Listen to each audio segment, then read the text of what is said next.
बस आवाज जल्दी हो गई, अल्लाह माला का। चले, आज हमारा जो काम है वो है ग्रामर पे। हमने देखना है ग्रामर को, क्या क्या चीज़ें ग्रामर के हवाले से हमें ज़रूरी हैं जो हमने पीटी में यूज़ करनी है। ऐसा नहीं होगा कि हमने उसके हवाले से हर चीज़ को पढ़ना होगा, जस्ट उनका हमें पता होना चाहिए, हाउ नो हो उसके बारे में, हम उसको डिफाइन कर सकें जब हमारे पास वो किसी क्वेश्चन में आए। बस इतना सा काम हमें चाहिए। सही है। सबसे पहली चीज, नाउन। पता है सबको नाउन क्या होता है? क्या होता है?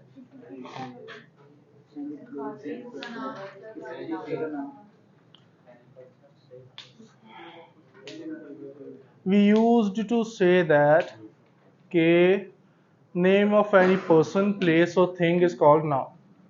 ऐसा नहीं है, किसी भी चीज के नाउन को नाम को हम नाउन ही कहते हैं, या कोई चीज अगर किसी चीज के रेफरेंस के लिए कोई वर्ड यूज हो रहा है वो भी नाउन ही होता है। सही है। किसी भी चीज का नाम या कोई वर्ड जो कि किसी चीज के रेफरेंस के लिए यूज हो, दोनों ही नाउन होते हैं।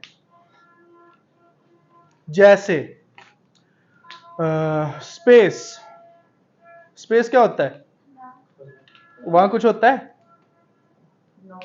फिर भी वो नाउन है। वैक्यूम, उत्थे भी कुछ नहीं होता, फिर भी वो नाउन है। इसलिए हम पर्सन, प्लेस और थिंग तक नहीं रहते।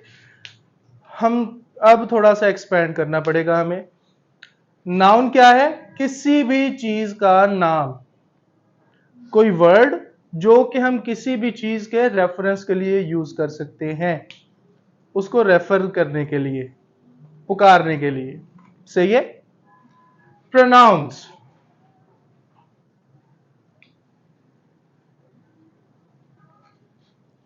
हाँ जी, प्रोनाउंस क्या होते हैं बच्चों? Words that are used instead of nouns. जो हमारा ओरिजिनल नाउन है उसकी जगह जो वर्ड हम यूज कर सकते हैं, हम उसे प्रोनाउन का नाम देते हैं। जैसा कि बहुत सारे हम यूज करते हैं, he, she, it, these, those, that, this, ये सारे हमारे प्रोनाउंस होते हैं। सही है। जो मैंने पहले रेफरेंस की बात की थी, याद है? नाम या किसी नाम का रेफरेंस, ये रेफरेंस दे रहे हैं हमें। प्रोनाउंस हमें रेफरेंस दे रहे हैं किसी भी नाउन की तरफ। क्लियर है? यहां तक कोई इशू? आगे आती है बात एडजेक्टिव्स की।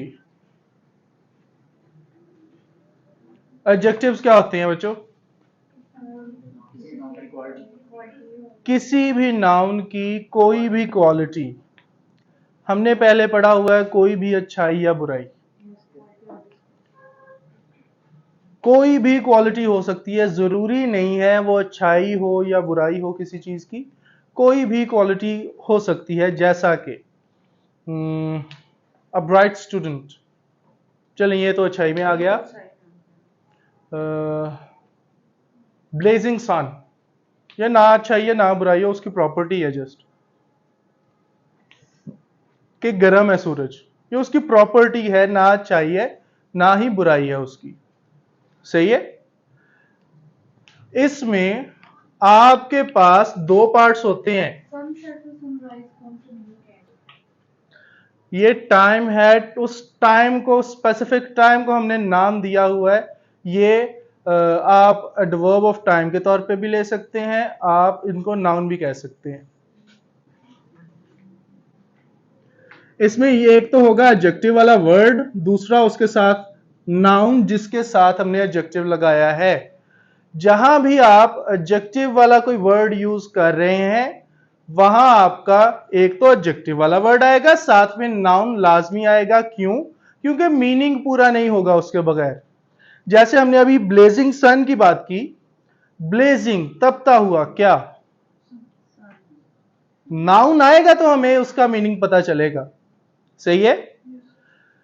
एडजेक्टिव में उसका नाउन साथ आना लाजमी है। आप यहां जब भी कीवर्ड्स पिक कर रहे होंगे, नए बच्चों को अभी नहीं पता इस बात का, जो पुराने हैं उनको याद होगा, जहां भी हमने कीवर्ड्स पिक करने हैं, अगर आपने कोई एडजेक्टिव पिक किया है, साथ उसका नाउन लाजमी होना चाहिए। क्लियर है? यहां तक कोई इशू? अब ये तीनों चीजें थी नाउन के बारे में। आगे चलते हैं वर्ब्स। क्या होता है वर्ब?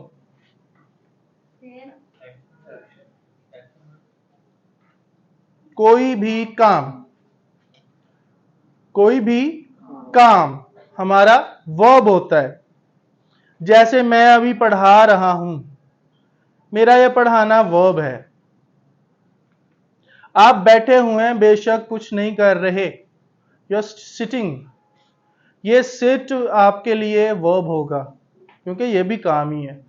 बैठे बैठे तो सी डेग नहीं जाते, बैठे हो, मेंटेन रख रहे हैं आप अपने आप को। अब बच्चे जब सेंटेंस में आते हैं ना, वो कंफ्यूज होते हैं नाउन्स में और वर्ब्स में। आपको मीनिंग करके देखना पड़ेगा अगर आपने डिस्टिंग्विश करना है वर्ब या नाउन में। अगर आपको मीनिंग नहीं आता तब आपको थोड़ी सी मुश्किल होगी। काफी सारे ऐसे वर्ड्स हैं जो कि यूज हो सकते हैं आइडेंटिफिकेशन के लिए, पर वो यूनिवर्सल नहीं है। कहीं ना कहीं वो हमारे लिए वो वाला रास्ता बंद होगा। जैसे हम कहते हैं कुछ चीजें हैं जो कि यूनिवर्सल हो सकती हैं। अगर किसी वर्ड के लास्ट में एल आता है तो वो एडजेक्टिव ही होगा।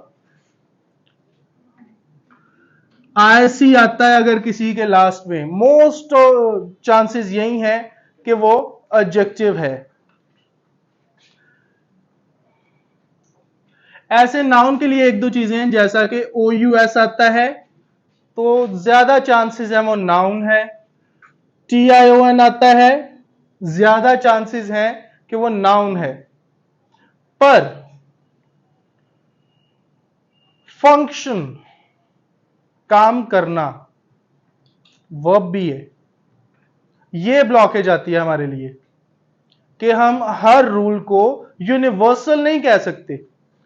आप अगर आइडेंटिफिकेशन के बारे में सर्च भी करेंगे ना, कहीं से भी आप गूगल पे सर्च कर लेते हैं, यूट्यूब पे सर्च कर लेते हैं, ऐसी आपको काफी सारी आइडेंटिफिकेशंस बताई जाएंगी, पर फिर वही बात आती है कि वो यूनिवर्सल नहीं है। आप उन पे रिलाय नहीं कर सकते पूरा पूरा, आपको मीनिंग करना पड़ेगा। सही है? कुछ लोग कहते हैं आप वर्ब है, आपने देखना है कि कोई वर्ड वर्ब है तो उसके लास्ट पे ईडी लगा लो, अगर सही साउंड आए उसका तो वो सही है, वर्ब है। अगर ना सही साउंड आए तो वो कुछ और है। इसको भी हम यूनिवर्सली नहीं कह सकते। जैसा कि कुछ नाउन्स हैं, कोई आप भी एग्जांपल दे दो। हर्ड, साउंड याद है? क्या होता है हर्ड?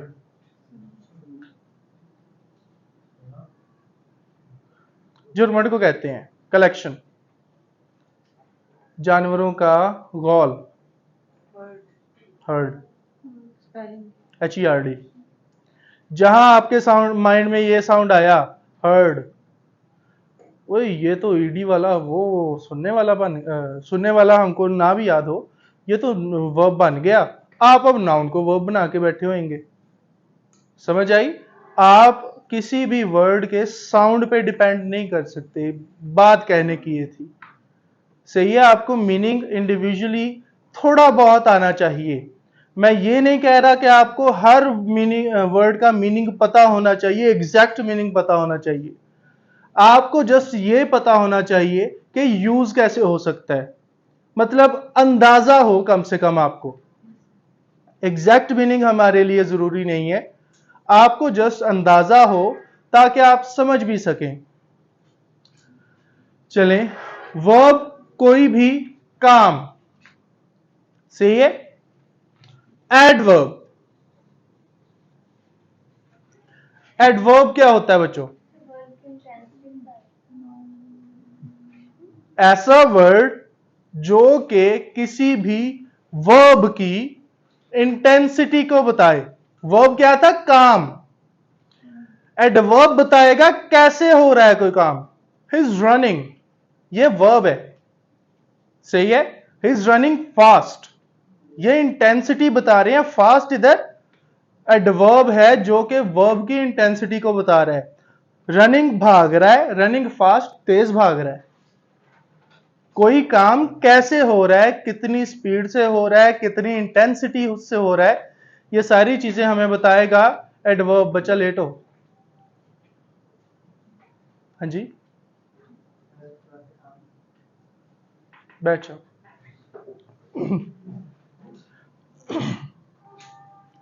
अब एडवर्ब हमारे सेंटेंस में वर्ब से पहले भी आ सकता है, वर्ब के बाद में भी आ सकता है। जैसे मैं एग्जांपल देता हूं आपको, they are gradually working their way, वो आहिस्ता आहिस्ता अपना काम बना कर रहे हैं।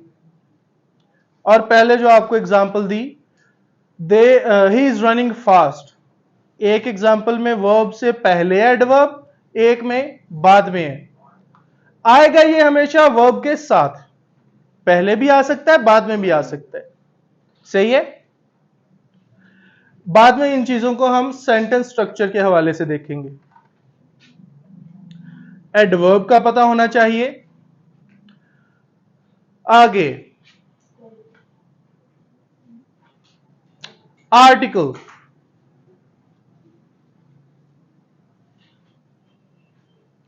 आर्टिकल क्या होता है? ए, एन और द। अभी मैं सुबह आइल्स वालों की स्पीकिंग ले रहा था, उनका सबसे बड़ा इश्यू है वो आर्टिकल कहीं भी लगा देते हैं, जहां दिल करे वहां आर्टिकल आ गया। बैचलर स्टूडेंट का मसला ऐसे नहीं होता। आर्टिकल में ए, एन, द, अब फॉर को भी कहा जाता है। आर्टिकल में अब फॉर को भी कहा जाता है कि फॉर भी आर्टिकल में है। आपको मैं ये नहीं पढ़ा रहा डेफिनेट कौन से इनडेफिनेट कौन से, दोनों का यूज क्या होगा, मैं आपको जर्नली बता रहा हूं जितना हमें चाहिए। अगर हम ब्लैंक्स के लिहाज से देखें, ब्लैंक्स के लिहाज से, फिल इन द ब्लैंक्स के लिहाज से, ए एन जस्ट किसी नाउन को बताएंगे कि इसके बाद नाउन आना है। फर्ज करो हम ब्लैंक कर रहे हैं, ब्लैंक से पहले है ए, एन या द में से कोई चीज, बाद में ब्लैंक है, ऑब्वियस सी बात है नाउन आएगा या उससे रिलेटेड कुछ आएगा। मतलब हमको नाउन के बारे में ये बता रहे होते हैं अगर ब्लैंक्स की बात करें। ये तीनों, इनका एक और यूज आता है रीऑर्डर्स में, रीऑर्डर पैराग्राफ में। उसमें इंट्रोडक्शन और एक्सप्लेनेशन वाला हिसाब आ जाता है। वहां ए और एन किसी बात को इंट्रोड्यूस करते हैं, बाद में द उसी बात को एक्सप्लेन करता है। उधर जाके ये काम आ जाता है हमारा आर्टिकल का। अगर जर्नली देखा जाए जो हमने अभी तक पढ़ा है, ए और एन किसी भी चीज की सिंगुलैरिटी के बारे में बताएंगे,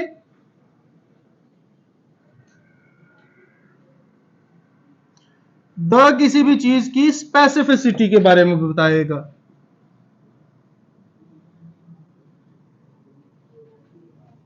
सही है।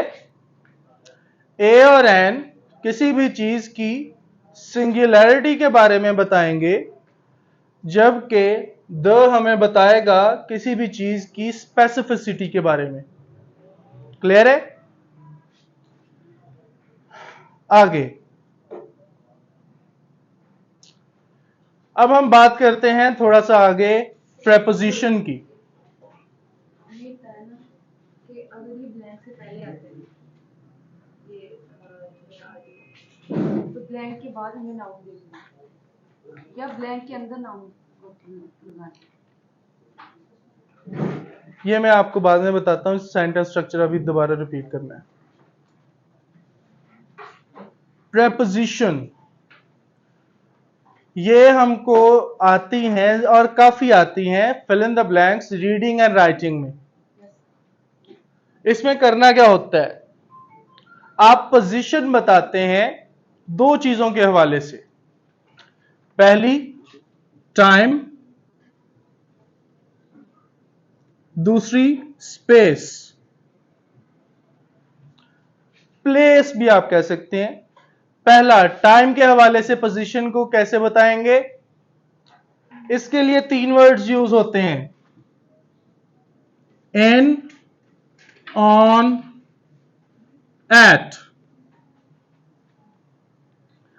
इन हम लगाते हैं अगर आप किसी मंथ या किसी ईयर की बात कर रहे हो, जैसे इन 1950। इन का वर्ड ऐसे यूज होता है, सही है। इन का यूज है कहां, ईयर्स या टाइम, मंथ। मतलब ऐसा टाइम जो हमें कंफर्म नहीं है, हम अंदाजा लगा रहे हैं, सही है। ये टाइम हमें कंफर्म नहीं है, हम जनरली बात कर रहे हैं, क्लियर है।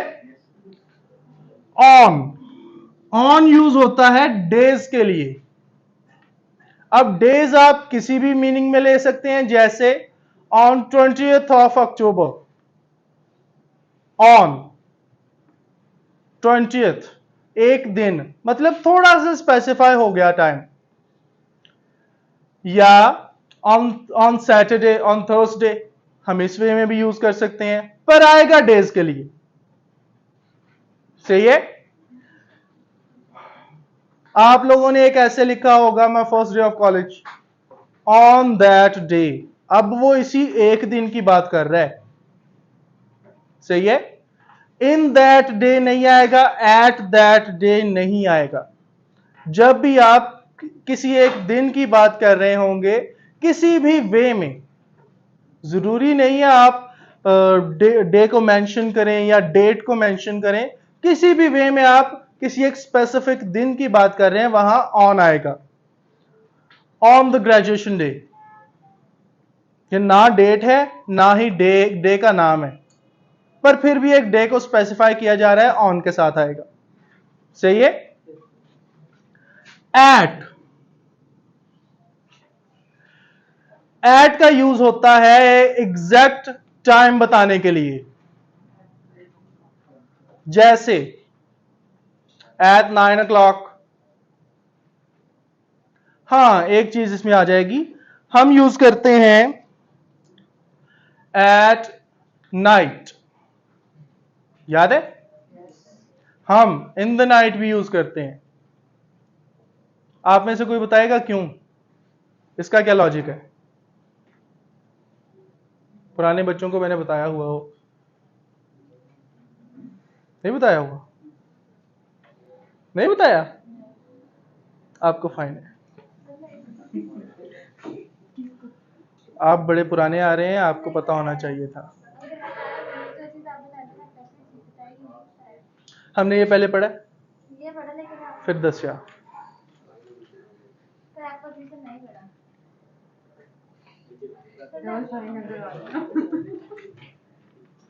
चलो कोई बात नहीं।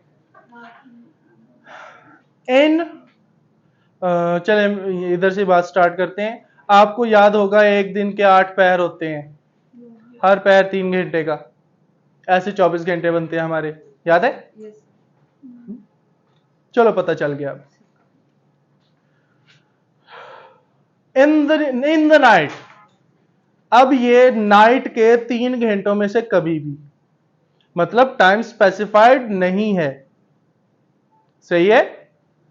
इन तभी लगाते हैं ना जब हमारे पास स्पेसिफिक टाइम नहीं होगा, सही है। इन द नाइट, नाइट में से जो 3-4 घंटे नाइट के हैं, उन 3-4 घंटों में से कभी भी ये बात हुई है। ही reached Lahore in the night, तब वो इस मीनिंग में आएगा। एट नाइट, नाइट का टाइम 9 बजे स्टार्ट हुआ, 9 बजे की बात हो रही है। समझ आई? नहीं अभी बात हुई थी पहर की। पहर का स्टार्ट हो रहा है ना, मॉर्निंग की बात करते हैं हम। मॉर्निंग 6 बजे से 9 बजे तक रहती है। यस एट मॉर्निंग 6 बजे, इन द मॉर्निंग 6 से 9 के दरमियान कभी भी। दोनों का पता चल गया? चलें, अब अगर प्लेस की या स्पेस की बात हम करते हैं ना, इसमें बहुत सारी चीजें आ जाती हैं, जैसा कि हम बहुत सारे प्रपोजिशंस यूज करते हैं, in, on, at, under, beside, by, thereby, और कौन सी हैं, एंटीरियर, पोस्टीरियर, हाँ जी, बिहाइंड, फ्रंट। ये सारी चीजें आप स्पेस के लिए यूज करते हैं, प्लेस के लिए यूज करते हैं, रेफरेंस देने के लिए पोजीशन को। हम कुछ पढ़ेंगे जो कि ज्यादा जरूरी हैं, आ सकती हैं, सही है, हम सारी नहीं पढ़ेंगे। क्लियर है? अच्छा जी, हमारे पास है इन, किसी चीज के अंदर, इन द बॉक्स। मेरे पास कोई बॉक्स है, ये बॉक्स है, नहीं और कोई बॉक्स, हाँ, तो stationery is in the box, ये किसी चीज के अंदर है। अब हम कहते हैं ऑन, एक सरफेस के ऊपर, I am writing on the board, ये बोर्ड की सरफेस है, मैं इसके ऊपर लिख रहा हूं। या he is standing on the ground, मैं इस ग्राउंड की सरफेस के ऊपर हूं। सरफेस के लिहाज से हम आएंगे अब, सही है। एट को देख लेते हैं टाइम के स्पेस के लिहाज से। लेट्स से ये है ऑफिस का डोर, मैं बिल्कुल ऑफिस के डोर के सामने खड़ा हूं, I am standing at the office, सही है। इस वे में आता है बाय। बाय कहता है आसपास हूं, जगह स्पेसिफाइड नहीं है। I am by your office, मैं आपके ऑफिस के आसपास ही हूं, पर जगह स्पेसिफाइड नहीं है इस बार। एट में जगह स्पेसिफाइड है, सही है बच्चों। बाय हमें बताता है, अगर हम प्लेस के लिए यूज कर रहे हैं तो बाय हमें बताएगा कि इस जगह के आसपास हूं मैं, और ये हम टाइम के लिए भी अब यूज करते हैं। I'll reach there by 9 PM, मैं 9 बजे के आसपास पहुंच जाऊंगा। बाय अब हम टाइम के लिए भी यूज करते हैं। एट में जगह स्पेसिफाइड हो गई, क्लियर है।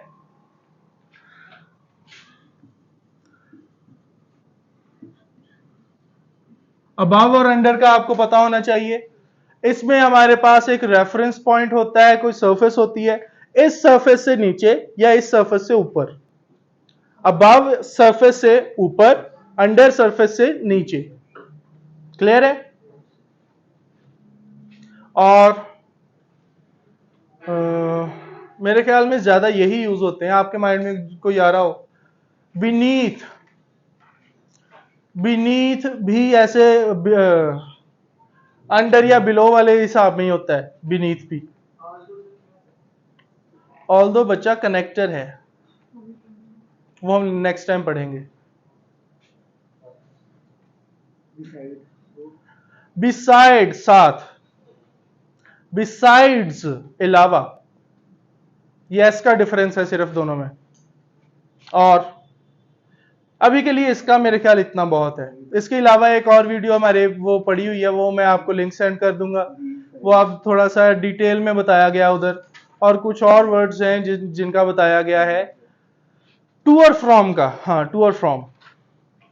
टू और फ्रॉम में हमारे पास एक रेफरेंस पॉइंट होता है, उस रेफरेंस पॉइंट के अकॉर्डिंगली हम चलते हैं, और ये इन मोशन वाली बात है।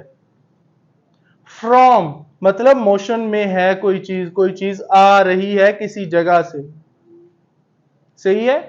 इसमें स्टेशनरी स्टेट नहीं होगी, कोई चीज मूव कर रही होगी। टू टू किसी जगह की तरफ जा रही है, मतलब फिर से इन मोशन।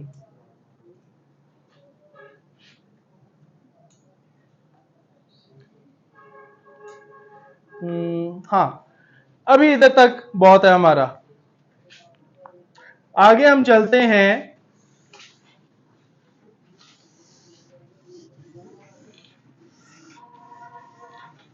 कॉलोकेशंस की तरफ।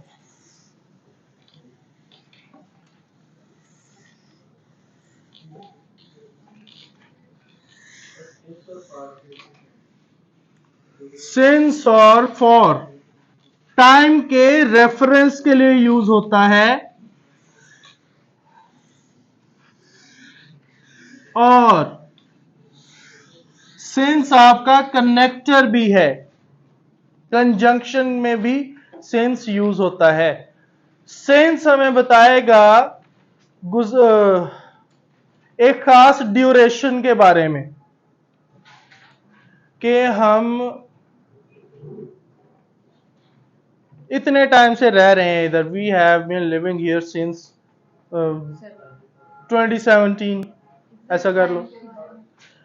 हमें एक एग्जैक्ट टाइम ड्यूरेशन देता है। क्लियर है जी बच्चे? आ जाएं, पीटी की क्लास के लिए आए हैं? आ जाएं, बैठ जाएं।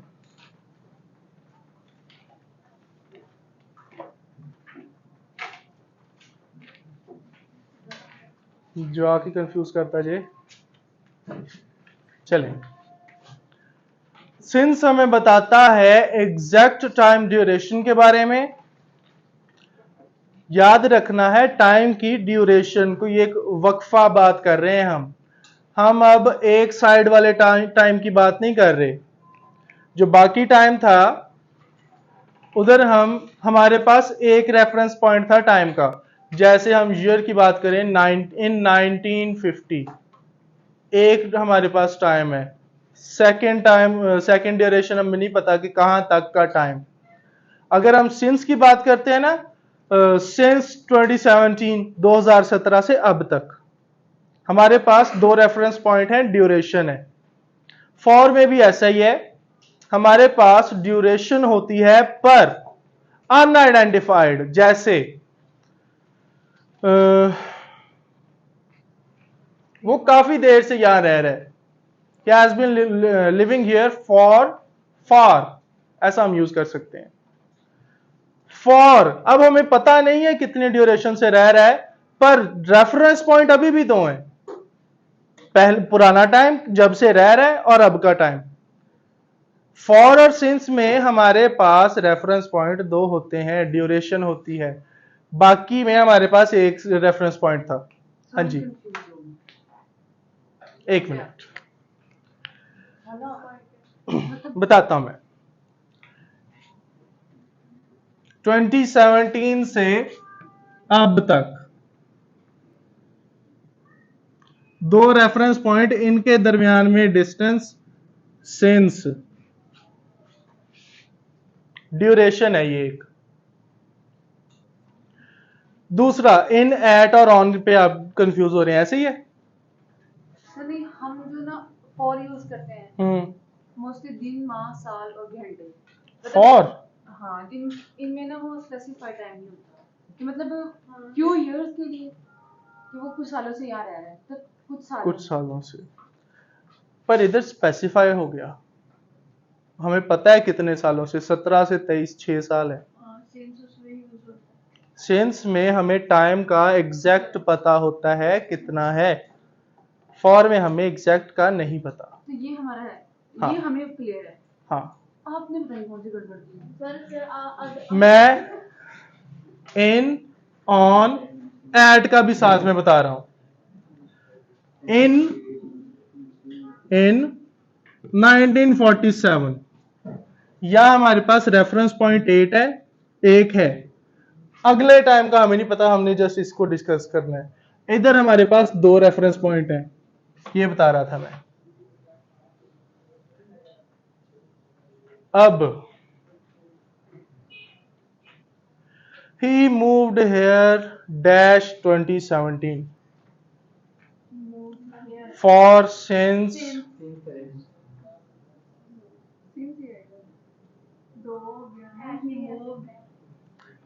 for since at in on in आएगा। स्पेसिफाइड है पर एक टाइप का आपको पता है, एक रेफरेंस पॉइंट है, ये मैं बता रहा था। He has been living here since 2017। मैं आज यहां खड़े होके कह रहा हूं ये इधर 2017 से रह रहा है। एक रेफरेंस पॉइंट 2017, एक अब वाला, दो रेफरेंस पॉइंट हो गए। अब समझ आई? इन क्यों आया? सेकंड सेंटेंस क्या था? He moved here in 2017। इधर रेफरेंस पॉइंट 8 एक है। अब नहीं हमें पता कि अब कहां है वो। समझ आई? इसलिए फॉर सिंस में से नहीं कुछ यूज होगा। फॉर सिंस और इन एट ऑन का यही डिफरेंस है। फॉर और सिंस के लिए हमारे पास दो रेफरेंस पॉइंट होते हैं टाइम के। इन एट और ऑन में एक रेफरेंस पॉइंट है हमारे पास।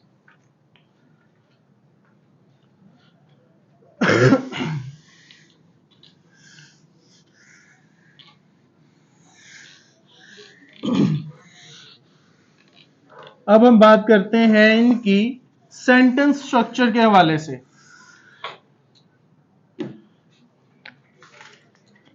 अब हम ब्लैंक्स की तरफ जा रहे हैं। मुझे याद करवाइएगा, अभी हमने कॉलोकेशन और हेल्पिंग वर्ब डिस्कस करने हैं। सबसे पहले नाउन की बात करते हैं। नाउन का हमें कैसे पता चलेगा कि इस ब्लैंक में नाउन आना है?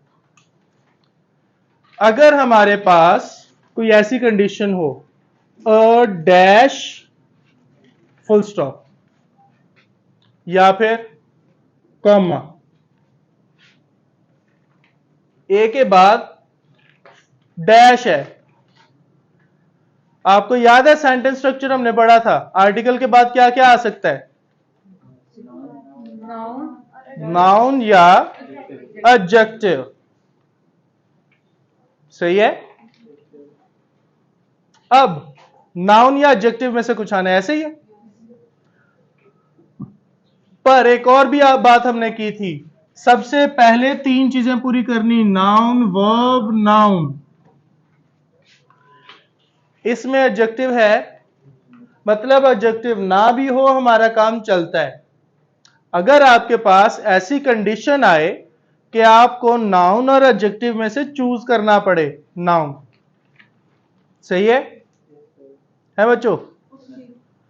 अगर आपके पास ऐसी कंडीशन हो कि आपको चूज करना पड़े नाउन में से और एडजेक्टिव में से, आप नाउन को चूज करोगे। क्लियर है? दूसरी condition, a dash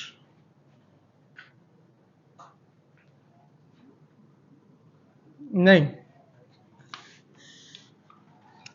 a big old dash. बच्चे क्या कहते हैं? आर्टिकल के बाद एक वर्ड नाउन का, एक वर्ड एडजेक्टिव का, पूरा काम साडा। पर एडजेक्टिव एक से ज्यादा वर्ड्स का हो सकता है। अब ये देखो, इनमें से नाउन है कोई? बिग बड़ा, ओल्ड पुराना। पुरानी कोई चीज होती है ना, मतलब अभी भी नाउन हमारा गायब है। अब अगर हम सेंटेंस स्ट्रक्चर के लिहाज से चलते तो हमने कंफ्यूज हो जाना था। क्यों? उधर हमने क्या लिखा हुआ है? आर्टिकल, एडजेक्टिव, नाउन, ऐसे लिखा हुआ है ना। हम क्या करेंगे, एक वर्ड आर्टिकल का, एक वर्ड एडजेक्टिव का, अगला नाउन। बताने का मकसद यह था, आपने ऐसे नहीं देखना कि वर्ड्स कितने आ रहे हैं, आपने उनको पढ़ना है, उनका मीनिंग देखना है, देखो उसमें से कोई नाउन है भी कि नहीं। सही है, अंदाजा नहीं लगाना आपने कभी भी। ज्यादातर बच्चे अंदाजों पे चलते हैं, इस काम की तरफ आपने नहीं जाना। मैं तो कहता हूं एक बार लिख लें हम स्ट्रक्चर।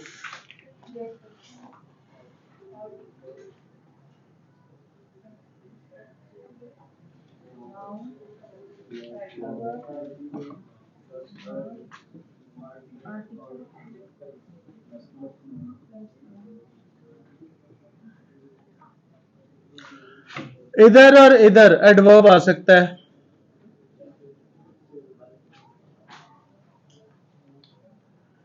अब तीसरी चीज हमारे पास है, the old dash had. Blank से बाद में हेल्पिंग वर्ब, ब्लैंक से पहले एडजेक्टिव। हेल्पिंग वर्ब ये रहा, एडजेक्टिव ये रहा, क्या चीज मिसिंग है, नाउन। इसीलिए मैं आपको कहता हूं, आप जब प्रैक्टिस स्टार्ट करते हैं ब्लैंक्स की, पहला काम है आपका सेंटेंस स्ट्रक्चर को लिखो, इससे कंपेयर कर करके आगे जाओ। आपको एक तो मेमोराइज होता जाएगा सारा सेंटेंस स्ट्रक्चर, आपको ढूंढना भी आ जाएगा क्या चीज क्या है।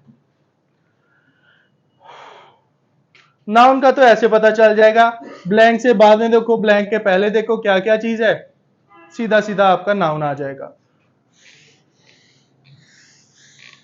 एडजेक्टिव्स, हाँ एक और चीज,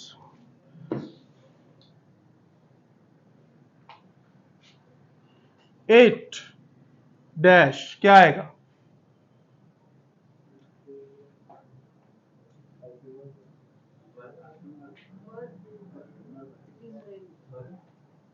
कोई नाउन कहता हो। सो गए बच्चा, ਅਸੀਂ ਵੀ ਸੋਚਦੇ ਹੁੰਦੇ ਸੀ ਇਦਾਂ।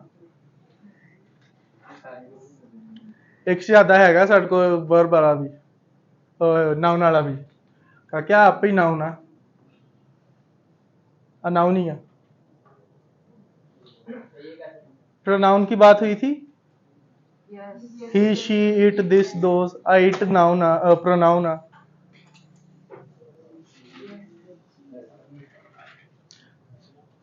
कुछ बच्चे हमारे ऐसे होते हैं जो कि फाइनल पेपर में करके आते हैं ऐसे। चलें, नाउन की बात हो गई।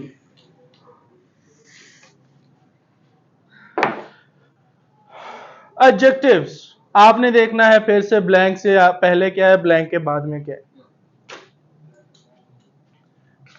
ये हमारा एडजेक्टिव पड़ा है, इधर भी आ सकता है, इधर भी आ सकता है, पर होगा हमेशा नाउन के साथ।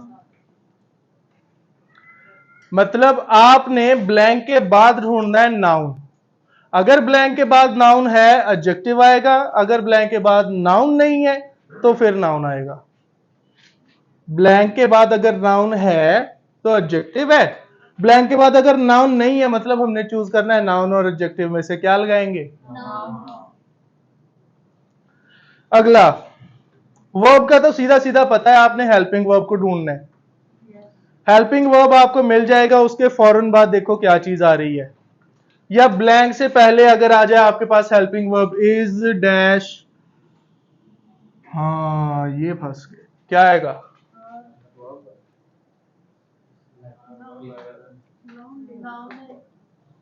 नाउन कितना आएगा, नाउन आ सकता है वो स्टेट वाली कंडीशन में, कंडीशन वाले हिसाब किताब में। दो चीजें, या तो एडवर्ब या तो वर्ब। ज्यादातर वर्ब यूज होता है, एडवर्ब बहुत रेयर चांसेस हैं यूज हो। और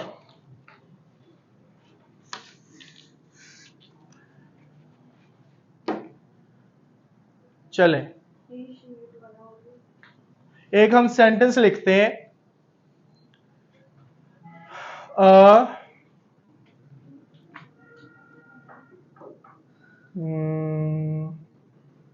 blue green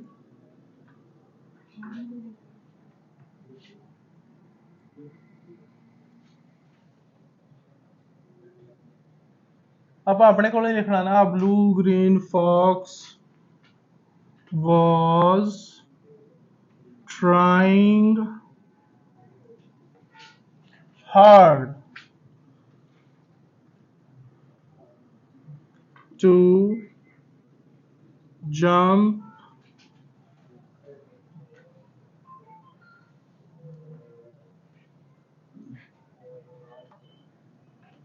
over the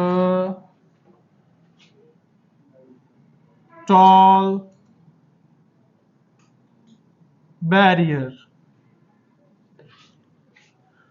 structure से देखें, आर्टिकल, अब आपके माइंड में आएगा ब्लू तो नाउन है, नाउन है, नाउन है, ग्रीन भी नाउन है, फॉक्स भी नाउन है। जहां तक आपके पास लास्ट वाला नाउन नहीं आता, सारा कुछ एडजेक्टिव। अगर ऐसी कंडीशन आ जाए, आपके पास एक साथ 3-4 नाउन लिखे हैं, आखिरी वाला नाउन आपका नाउन, बाकी सारा एडजेक्टिव, क्वालिटी को बता रहा है। इसलिए अब हम सारा कुछ आपसे डिस्कस कर लेंगे इसी एक सेंटेंस में। चलता चलता इस बात की समझ आई? अगर आपके पास 3 से 4 वर्ड्स आ जाएं जो कि सारे नाउन है, आपका लास्ट वाला वर्ड होगा आपका मेन नाउन, बाकी सारे उसको डिफाइन कर रहे हैं तो एडजेक्टिव। अगर ये वर्ड मिसिंग होता, ब्लैंक, आपने देखना था ब्लैंक से पहले क्या है, ब्लैंक के बाद में क्या है। हम सारा साथ साथ पढ़ रहे हैं, ऐसा नहीं करना डायरेक्ट ब्लैंक पे पहुंच जाओ, पहले हमने डाटा भी, कॉन्टेक्स्ट भी इकट्ठा करना होता है। अच्छा, ब्लैंक के बाद क्या है, नाउन। नाउन है हमारे पास, मतलब नाउन से पहले वाली चीजें मिसिंग है, या तो आर्टिकल मिसिंग है या तो एडजेक्टिव मिसिंग है, ऐसे ही है ना। आर्टिकल लगा हुआ है, क्या मिसिंग आया, एडजेक्टिव। ऐसे देखना है आपने।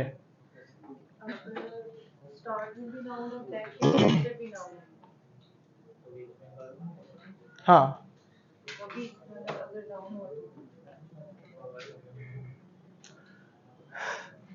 अच्छा बताता हूं, यह क्या है, तेज तो बात नहीं वर्ब होना।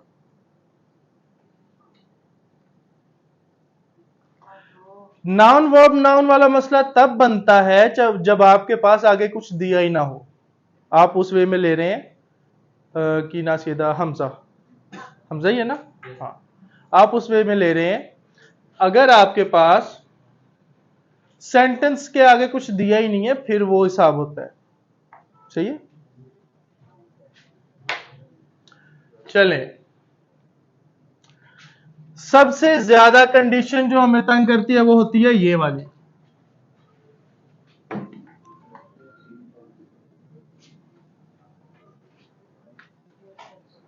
वॉज है, क्या आएगा, वर्ब आएगा, आईएनजी वाला या थर्ड फॉर्म वाला। अगर दोनों ही दिए हैं तब हमें सेंटेंस को पढ़ना पड़ेगा, सेंटेंस को पूरा पढ़ना पड़ेगा, फिर हमें पता चलेगा कौन सा आएगा। अगर fill in the blanks reading writing वाले की बात करें तो आपको दोनों ऑप्शंस आ सकते हैं, ईडी वाला भी आईएनजी वाला भी। अगर रीडिंग वाले की बात करें उसमें बहुत कम चांसेस हैं, या तो आपको ईडी वाला देगा या तो आईएनजी वाला देगा, उसमें आपको इतना कंफ्यूज नहीं करेगा वो।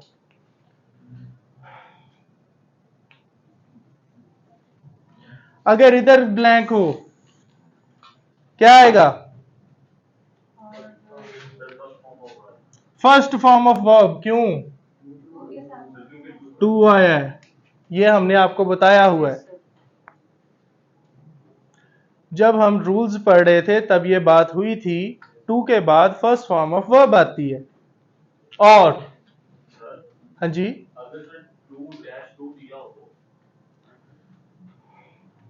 पहले वाला टू वर्ब के साथ, दूसरे वाला टू डायरेक्शन के लिए।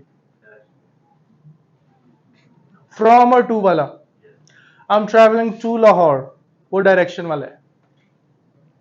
और हाँ जी, यहां तक को क्वेश्चन बच्चों?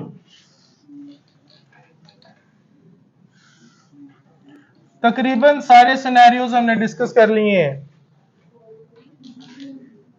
जैसे जैसे क्वेश्चंस आते हैं ऑलमोस्ट सारा कुछ हमने डिस्कस कर लिया है अभी तक।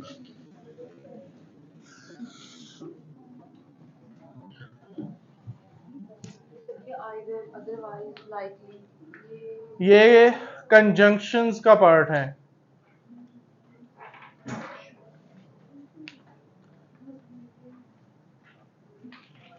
खड़े रहो, 2 बजे का टाइम बताया था।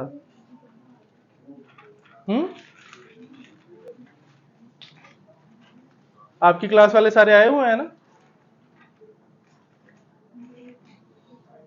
आए हुए हैं।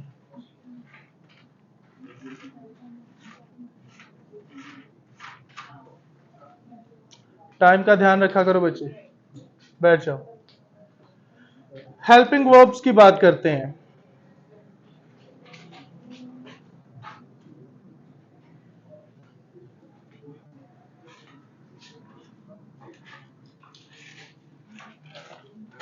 हेल्पिंग वर्ब्स हमें सारी इंफॉर्मेशन प्रोवाइड कर देते हैं, जैसा कि टेंस कौन सा यूज हो रहा है ये भी बता देंगे, क्योंकि टेंस ही तो हमारी मेन प्रॉब्लम है। उसी के हिसाब से तो हमने आगे वर्ब की फॉर्म को डिफाइन करना होगा कि कौन सी आएगी। ये हमें वर्ब की एग्जैक्ट फॉर्म भी बता देंगे कौन सी आएगी।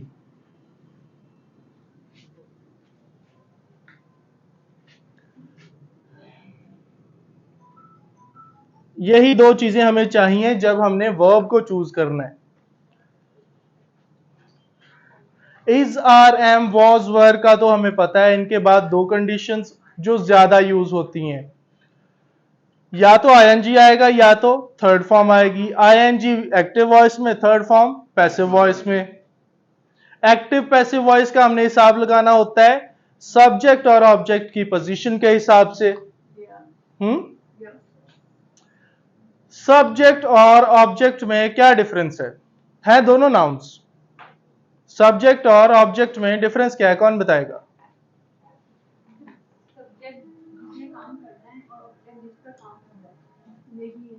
अच्छा, सब्जेक्ट जिस चीज ने काम करना है,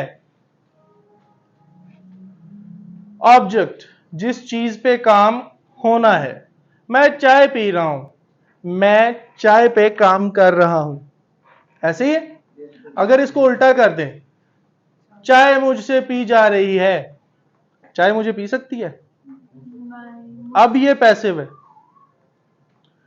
क्यों बता रहा हूं ऐसे? आप शुरू से ये देखते आए हैं कि पैसिव में बाय लगा होता है।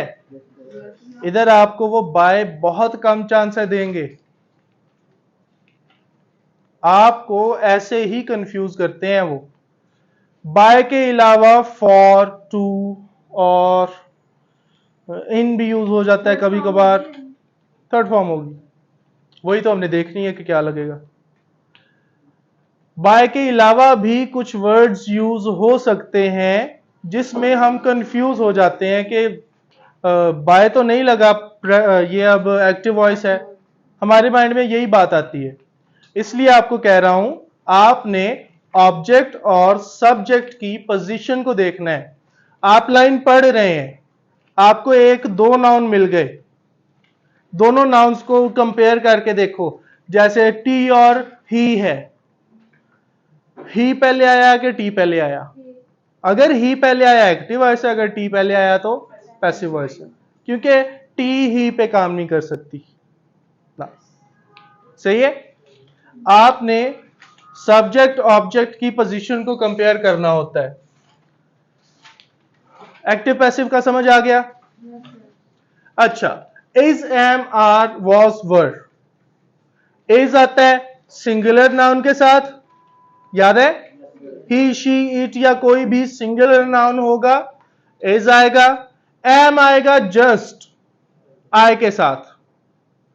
आर किसी भी प्लूरल नाउन के साथ आएगा, एक्सेप्शन है यू। यू कभी कभी हम सिंगल में भी यूज करते हैं, पर फिर भी आर का वर्ड यूज होता है। दे ज्यादा है। यू का वर्ड एक्सेप्शन है कि कभी कभार ऐसा होता है, what are you doing. Are आया यू के साथ, पर एक बच्चा है, पर यू ज्यादा लोगों के लिए भी यूज होता है। सही है, इसलिए इसको एक्सेप्शन में रखा गया। वॉज वर की बात करते हैं। वॉज आता है सिंगुलर नाउन के साथ, आई इंक्लूडेड है इसमें, आई वॉज होता है। वर आता है प्लूरल नाउन के साथ, इधर भी यू वाली एक्सेप्शन है। सही है। एक्टिव वॉइस होगा इन सब के बाद वर्ब के साथ आईएनजी आएगा। पैसिव वॉइस होगा इन सब के बाद वर्ब की थर्ड फॉर्म आएगी। आगे आ जाते हैं हमारे पास हैज, हैव एंड हैड। आपके पास एक सेंटेंस है,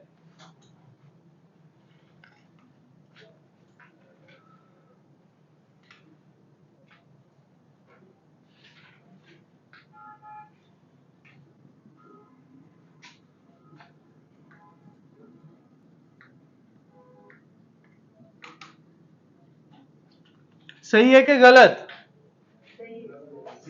गलत कैसे है? सही कैसे है?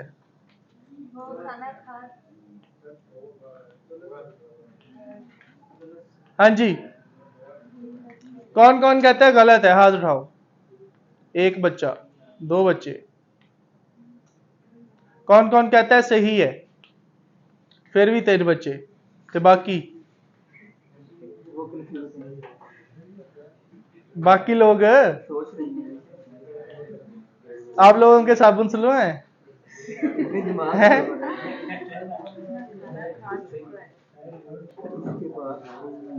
ये सेंटेंस सही है। कैसे सही है? Noun, helping verb, verb, noun. Have meal, खाना खाना। कॉलोकेशन है ये। कॉलोकेशन की तरफ हम अभी जा रहे हैं, मतलब इसके बाद में पढ़ाएंगे। मेरे माइंड में ऐसे ही ये सेंटेंस आ गया था। ये वाला हैज परफेक्ट के लिए, प्रेजेंट परफेक्ट को बता रहा है। ये हैव की third form had. Have meal खाना खाने को कहते हैं, जैसे टेक टी होता है, कहते हैं ना आप लोग टेक टी, ऐसे ही हैव मील होता है, खाना खाने को कहते हैं। हैव की थर्ड फॉर्म है ये हैड, ये परफेक्ट वाला नहीं है। फिर से सेंटेंस स्ट्रक्चर को माइंड में रखना है। नाउन के बाद हेल्पिंग वर्ब होता है। नाउन के बाद ऐसा नहीं होगा हेल्पिंग वर्ब और फिर से हेल्पिंग वर्ब, ऐसा नहीं होगा। नाउन के इमीडिएटली बाद हेल्पिंग वर्ब और बाद में हमारा मेन वर्ब। सही है। ये ऐसे ही माइंड में आ गई थी एक चीज। हमारी बात हो रही थी हैज, हैव, हैड पे। तीनों ही परफेक्ट टेंस को बताएंगे, तीनों ही कंप्लीशन को बताएंगे, तीनों के बाद थर्ड फॉर्म ऑफ वर्ब आएगी। क्लियर है? हमेशा थर्ड फॉर्म ऑफ वर्ब ही आएगी इनके बाद, और कोई चांस नहीं है। क्लियर है? तीनों पोजेशन को भी बताते हैं, मिल्कियत। जैसे हैज और हैव बताते हैं कि कोई चीज थी अभी भी है। हैड बताएगा कोई चीज थी अब नहीं है। आई हैव अ पेन, मेरे पास एक पेन है। ये नहीं पता कब का है पर है। आई हैड अ पेन, था अब नहीं है। सही है? और मॉडल वर्ब्स की इधर छोड़े हैं, अभी कॉलोकेशन पे चलते हैं।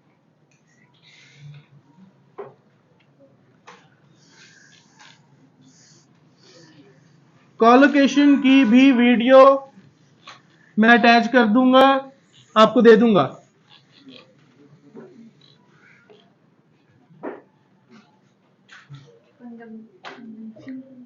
वो नेक्स्ट टाइम करेंगे।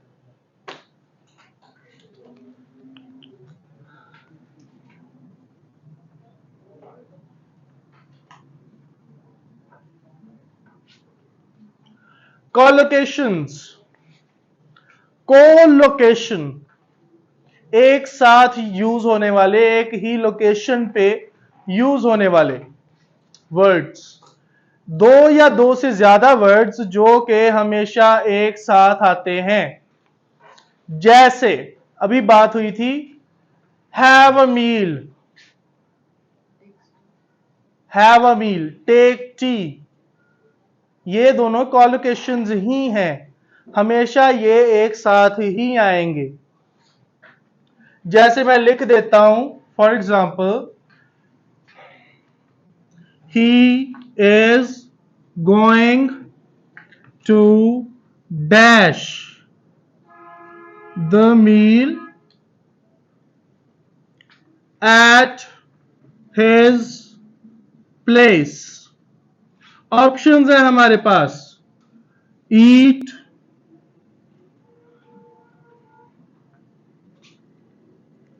हैव,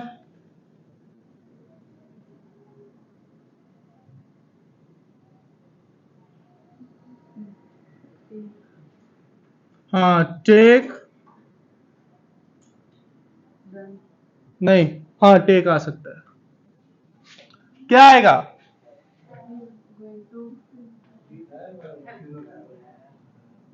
ये उस बच्चे वाली बात भी इसके दरमियान में ही आ जाएगी, साथ वाली। क्या आएगा?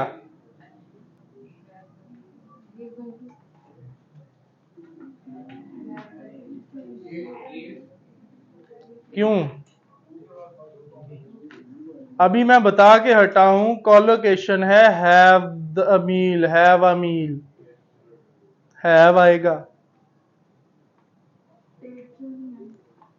टेक, लेके जाना। अगर इधर होता टू,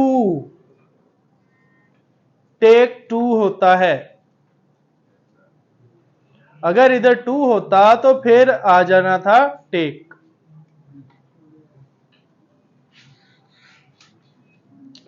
टेक टू भी कॉलोकेशन है, मतलब इस वे में आपने क्या करना होता है,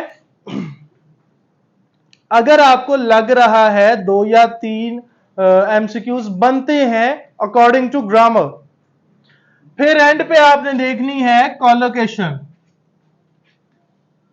हो जाता है कई बार ऐसे आ जाते हैं कि आपको दो ऑप्शन ठीक लग रहे होते हैं और होते भी हैं, फिर एट द लास्ट आपने कॉलोकेशन को देखना होता है कि इसके बाद क्या आ रहा है और किस तरह सेंस बनेगी।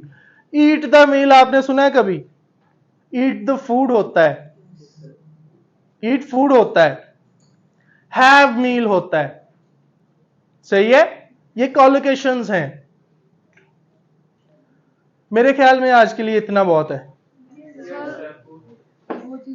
कितना वो आइडल वो सारी चीजें आपने रीडिंग आज के लिए इतना बहुत है। कंजंक्शंस रह गई हैं हमारी, वो नेक्स्ट टाइम करेंगे। कंजंक्शंस ही रहती हैं वही।